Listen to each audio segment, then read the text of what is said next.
and welcome to all our viewers in Nigeria and around the world to Midday News on Global TV. We're live in the nation's capital, Abuja. I am Jumai Manson, and on the news info. President Bola Tinubu has insisted that the killers of 17 officers and men of the Nigerian Army in Delta State on March 14, 2024 must be arrested, as families demanded justice during the burial of the slain military personnel at the National Cemetery in Abuja. In his address at the event, Tinubu declared that leaders in Delta State must fish out killers of the soldiers who were ambushed while on peace mission in the Okoma community in Delta State. This came as the president vowed that the killers would not go unpunished, as he preferred posthumous national honors on the slain officers. President Bola Tinubu has established a 31-man Presidential Economic Coordination Council comprising himself, the Vice President, Senate President, and the Chairman of the Nigerian Governors Forum, amongst others. Tinubu also established a 19-member Economic Management Team, Emergency Task Force, which he mandated to meet twice weekly and submit a 6-month comprehensive plan of economic interventions for 2024. The plan covering the next 6 months would be due to immediate implementation within 2 weeks of the ETT's inauguration, the president directed. The ETT comprises ministers, 4 governors, and some members of the economic management team, as well as the private sector. The Independent National Electoral Commission, INEC, has disowned Wednesday's Labour Party LP National Convention in Anambra. The Chief Press Secretary to INEC, Chairman Rotimi Oyekami, made this known in Abuja. Oyekami said that the conduct of the convention was not monitored by INEC, declining to state further why it was not monitored. The LP had on Tuesday shifted the convention from Umuahia in Abia to Inewi, Anambra State. Speaking on the venue change, Kehinde Edun, the LP National Legal Advisor, told newsmen that the party had duly informed INEC about the change in venue and date. Niger State House of Assembly said it passed vote of confidence on the administration of Governor Mohammed Umar Bago because of his leadership style. The motion for the vote of confidence was moved by the member representing Tafa constituency, Mohammed Idris, and seconded by the member represented Bida 2, Haruna Mohammed Zakoza. The session chaired by the Deputy Speaker, Honorable Afiniki Yunus Dauda, representing Gorara State constituency, took many by surprise. Afiniki said the session is to spotlight the administration, positioning that Governor Bago had been dodged and dedicated leader who has shown exemplary leadership style. The Commandant General of Nigerian Security and Civil Defense Corps, Ahmed Audi, has deployed 35,000 personnel across the country to ensure a hitch-free Easter celebration. According to a statement by the Corps spokesperson Babawale Afolabi, the deployment comprising officers and men with targeting no fewer than 35,000 personnel to provide watertight security before, during, and after the festivity to protect lives and property, including critical national assets and infrastructure, adding that the members of the public are also to support by giving useful and timely information on suspected acts and persons for prompt and appropriate response. The Armed Forces of Nigeria has declared 8 persons wanted in connection with the gruesome murder of 17 soldiers in Okoma community in Delta State. Director Defense Media Operations, Major General Edward Buba, made this declaration in Abuja while addressing journalists on activities of the military in the theater of operations. He says the military will do whatever it takes to get the suspects. Kike Lomo Okere tells us more. While fielding questions from journalists on the 17 soldiers who were gruesomely murdered on the 14th of March 2024 in Ukoma community in Delta State, the Director of Defense Media Operations says the military will leave no stone unturned to fish out the perpetrators of the heinous crime, adding that the armed forces is bent on sustaining the winning ways of the operational engagement. Nevertheless, troops will continue with their efforts until the culprits are found, arrested, tried, and brought to justice by Nigerian law. As for citizens, you must know that you are our first line of intelligence and therefore must rise to the occasion. We have a duty to flush out the culprits, and we must rise to that occasion. Meanwhile, during the week under review, the director reels out that troops neutralized 212 and arrested 252 persons. Troops also arrested 29 perpetrators of oil theft and rescued 244 kidnapped hostages. Troops recovered 223 assorted weapons and 2,756 assorted ammunition. The breakdown of which is as follows: 3 M56 rifles, 115 AK-47 rifles, 3 PKT guns, among several others. In the South-South zone, troops deny oil theft of the estimated sum of over 1 billion naira. In the Niger Delta area, discovered and destroyed 102 dugout pits, 41 boats, 36 storage tanks, and 8 vehicles, among others. Troops also recovered 944,000 liters of stolen crude oil, over 170,000 liters of illegally refined AGO, and 1,500 liters of DPK. The foregoing indicates that troops are weathering the storm through offensive posture and improved understanding of modus of operandi of the adversaries. The director reiterated the military high command commitment to continue to eliminate threats posed by terrorists and their cohorts. Kike Lomo Okeri, Global Television News. Thank you, Kike, for that report. The National Agency for Food, Drugs Administration and Control, NAFDAC, has confiscated pharmaceutical products worth millions of naira in Onitsha and Anambra State.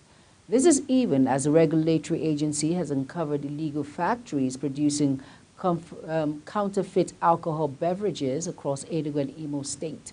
The clampdown on illegal and counterfeit products underscores the agency's commitment to combating the distribution and manufacturing of illicit substances in the Southeast region.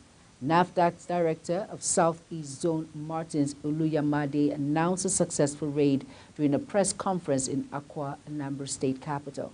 A light-in-nature operation, Oluyamade detailed the seizure of 892 bottles of codeine syrup alongside significant quantities of refinol and tramadol, among other controlled substances. You're watching Midday News, coming to you live from Nigeria's capital, Abuja. We're on Star Times channel 276. Kindly follow us on all social media platforms using the Global TV NG or the handles now showing on your screen. When Midday News return, Naseni targets 25% reduction in import bill by 2030. This and other more stories coming right after this break. Do stay with us.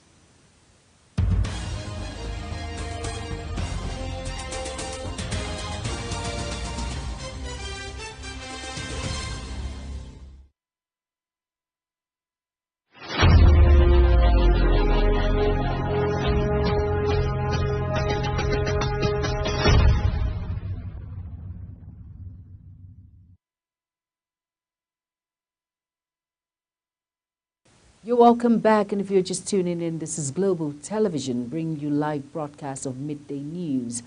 Thank you for staying with us. The Minister of State, Federal Capital Territory, FCT, Dr. Maria Mahmood, has urged leaders across the country to lead with fear of Allah and not to be autocratic.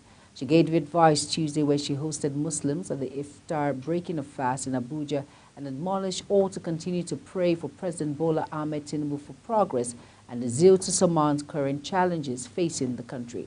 Also speaking, the Deputy National Women Leader of the All Progressive Congress, APC, Zainab Ibrahim, urged Nigerians to pray for the country during these challenging times.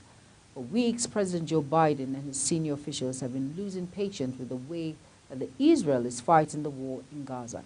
They have used increasingly stiff language to convey their displeasure to Israel and the wider world. The decision to allow the latest ceasefire resolution through the Security Council shows that President Biden has decided that strong words are not enough. Removing diplomatic protection from Israel's conduct of the war is a significant step. It shows the depth of the rift that has opened between the White House and Israel's Prime Minister Benjamin Netanyahu. And our foreign desk, the UN Secretary Council has called for an immediate ceasefire in Gaza after the U.S. did not veto the measure in a shift from its previous position. It also demanded the immediate and unconditional release of all hostages. It is the first time the Council has called for a ceasefire since the war began in October after several failed attempts. The move by the U.S. signals growing divergence between it and its ally Israel over Israel's offensive in Gaza. Florida State Governor Ron DeSantis signed a bill that will prohibit children younger than 14 years from joining social media in the state. According to the report, those who are 14 or 15 years will need a parent's consent before they join a platform. The bill HB 3 also directs social media companies to delete the existing accounts of those who are under 14 years. Companies that fail to do so could be sued on behalf of the child who creates an account on the platform. The minor could be awarded up to $10,000 in damages, according to the bill. Over now to business. The National Agency for Science and Engineering Infrastructure has projected a reduction in import bill by 25% to $34.7 billion by 2030. These were contained in a document presented by the Executive Vice Chairman of NASENI, Kali Halilu. The agency said it will achieve this by forming partnership to locally manufacture top 10 items in the country. NASENI is also projected to generate over 3 million jobs in the same year through focused technology knowledge transfer to over 300,000 small and medium enterprises and to lift 2.5 million people out of poverty in 5 years. The European Union, in continuation of its commitment to supporting the federal government in providing clean, affordable and sustainable energy for all, has introduced 2 new projects worth 9 million euros in Nigeria's energy sector. The EU disclosed this in Abuja during the Project Inception workshop organized in partnership with the federal government and United Nations Industrial Development Organization. With a population of over 200 million, had an electricity consumption per capita of 147 kilowatt hours in 2022. While South Africa, with a population of over 60 million, boosted of electricity consumption per capita of 3,566 kilowatt hours during the same period. According to the World Bank, according to the Central Bank of Nigeria, the country's average per hour data stood at 3,689.700 megawatts in September 2023, as it continues to struggle with low power generation and poor distribution infrastructure. University College Hospital Ibadan says it did not owe the Ibadan Electricity Distribution Company a 495 million naira bill as being insinuated. UCH Public Relations Officer Mrs. Fumilayo Ibe had disconnected power supply to UCH due to what it called accumulated bills of 495 million naira, thus throwing the facility into darkness. Adetuyubi, however, said that it was not true that the hospital had an accumulated bill of 495 million naira over the last 3 years. According to her, the UCH management has also been setting the backlog of bills inherited from previous administrations. Adetuyubi denied the report that the hospital usually spent 160 million naira on diesel on a monthly basis, adding that only about 15 million naira to 17 million naira was being expended on diesel per month. She also said that IBEDC had never given 24 hours supply to UCH, according to the records of the hospital's internal audit department. The Institute of Chartered Accountants of Nigeria revealed that it is proposing a memorandum of understanding with the United Kingdom's Financial Reporting Council that will allow its members to obtain audit disqualification rights in the UK. In a statement, ICANN said that the move was premised on the fact that accounting and audit practices have become global. If the proposed MOU between ICANN and FRC is signed, ICANN members can engage in an audit in the UK. The idea was mooted during a visit to the UK Financial Reporting Council, led by ICANN President Dr. Innocent Okosa, as part of activities for the 11th ICANN UK International Conference. The Nigerian Security and Civil Defense Corps Commandant General Special Intelligence Squad has uncovered a massive illegal oil refinery site at a forest in Odogwa community in Echa local government area of River State. The site comprises over 10 illegal refineries with an estimated 500,000 liters of crude oil contained in about 50 illegally constructed reservoirs, while 5 suspects engaging in the illicit acts were arrested. The spokesman for the NSCDC River State Command, Olufemi Ayodele, disclosed this while parading the suspect and conducted newsmen around the site. The Federal Executive Council have approved institutionalization of a 10% youth quota in all government appointments and an equitable young women representation. Dr. Jamila Ibrahim, Minister of Youth, disclosed this at the end of the 4th FEC meeting in Abuja. She said that the Council also approved the restructure of the Nigerian Youth Investment Fund and revamping of the Youth Investment Fund. The federal government confirmed the outbreak of ginger blight epidemic in 4 states in Nigeria, adding that ginger farmers have lost over 12 billion naira due to the disease.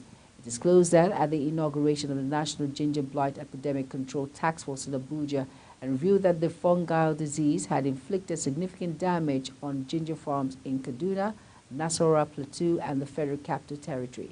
The Minister of State for Agriculture and Food Security, Aliyu Abdullahi, said the blight had caused billions of naira in losses, impacting not only the livelihoods of farmers, but also Nigeria's position as the world's second-largest ginger producer. The federal government has deducted over 415 billion naira from the state government allocation to service their external loans. This was according to the data from the Federal Account Allocation Committee disbursements report published by the National Bureau of Statistics.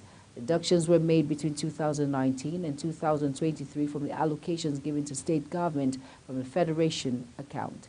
The Federation account is currently being managed on the legal framework that allows funds to be shared on the 3 major components: statutory allocation, value-added tax distribution, and deprivation principle. The Minister of State for Environment, Dr. Isiaq Salako, has said the ministry, through the National Oil Spill Detection and Response Agency, will commence a periodic review of the plans of international and indigenous oil companies to ensure they stay on course to end routine gas flaring by 2030. Salako said this in Abuja at the National Stakeholders Engagement Meeting on Methane Mitigation and Reduction in Nigeria's oil and gas sector. Methane, a potent greenhouse gas with significant warning potential compared to carbon dioxide, poses a major threat to the health and well-being of current and future generations and climate protection goals. Reducing methane emissions, especially in the oil and gas sector, will strengthen climate action and unlock benefits to public health, food security, and economic development. Salako said practical steps are being taken to address methane emissions in the country. The minister stated that President Bola Ahmed Tinubu is committed to environmental sustainability and climate action in line with the multilateral environmental agreement that Nigeria is party to. And in sports, Super Eagles defender Kenneth Omoro has assured that the players are determined to give their all for maximum points when the 2026 FIFA World Cup qualifiers resume in June. Super Eagles contingent for the friendly match against Ghana and Mali in Marrakesh departed Morocco, with most of the players flying back to their bases in Europe. After grieving over the unexpected loss of Mali on-field, Captain Omoro has assured the players were determined to give their all for maximum points when the 2026 FIFA World Cup qualifiers resumed in June. On entertainment, the president of the Actors Guild of Nigeria, AGN Emeka Rolles, has denied the purported death of veteran actor Zach Orji. The social media was awash of the death of the veteran Nollywood actor star. The rumor came a few days after another veteran actor, Amechi Monaghan, passed away after battling with kidney ailment. Zach Orji had been in the news after his ill health after it was reported that he had slumped and was in critical condition. But debunking the rumor on his post on Facebook, Rolles said Zach Orji is alive, calling on the general public to ignore mischief makers who enjoy circulating fake news. United States Department of Homeland Security agents have opened an investigation about hip-hop star Sean Diddy Combs searching his properties in Los Angeles and the Miami area on Monday. The inquiry was led by Homeland Security Investigations, HSI agents in New York, where a lawsuit was filed against Combs by a former girlfriend in federal court in November, accusing him of engaging in sex trafficking. Combs, 54, has said that he was innocent and that his accusers were seeking a quick payday. And that's it on Midday News, and it came to you live from Nigeria's capital, Abuja. Remember, we're on Star Times, channel 276. Kindly follow us across all social media platforms using a Global TV Engine and the handles now showing on the screen. I am Jumai Manson. Thank you for watching. See you again. Good afternoon.